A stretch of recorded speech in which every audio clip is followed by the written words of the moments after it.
out to celebrity psychotherapist Dr. James Flowers about how to maintain that healthy emotional balance during these tough times. Doctor, thank you so much for joining us.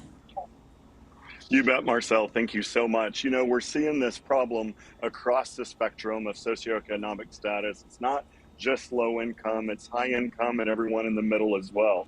Everyone is feeling the pressure and the stress. We all turn on our TVs and hear that there's a potential recession coming, and that causes immediate stress reactions to so many Americans.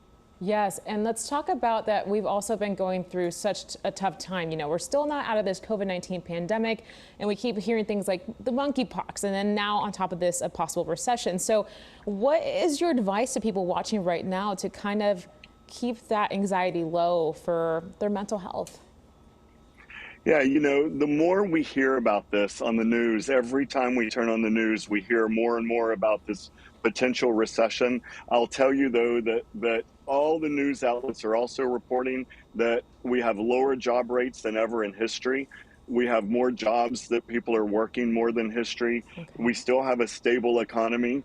And those positive thoughts of, you know what, we're still doing okay. We're not in a recession today.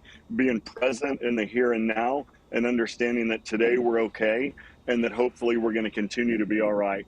Continue to exercise, continue to talk to your partners and your friends about your feelings of the economy and what's going on. But the more you talk about it, the more we exercise and take care of ourselves, and also having a positive outlook. I like that. So we have to practice our words of affirmation to the people around us, Yep. and also to ourselves. I like that a lot. Let's take a look at some numbers. We spoke about that recent survey that found that nearly 56% of American workers say that they don't feel financially prepared for a recession or don't even know how to prepare for one. So of course, this is a situation that we don't want to ever see. But what is a way to walk through, you know, with our viewers? Some of them are paying off student loans or they have multiple households to take care of. What's a good way to prepare for those moments so they don't feel like the world is ending when that moment comes?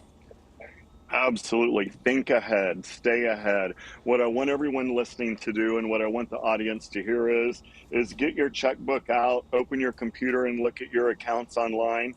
Know where you stand today. Budget for the future. You know, we've all got a budget no matter who we are. We need to look at what's going on in the future, and we need to say, I need this much money to get by per month, and we need to have a cushion. Work on building a cushion in our checking accounts or our savings accounts of about 6 months if that's at all possible. That's a good idea, and I think it's something that I need to work for myself as well.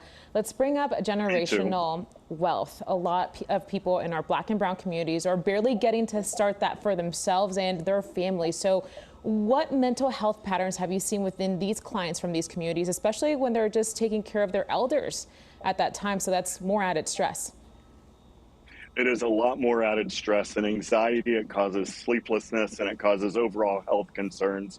And we're seeing that more and more in lower socioeconomic status. We're seeing it more in minority cultures, such as the Black culture, Hispanic cultures, Latino cultures.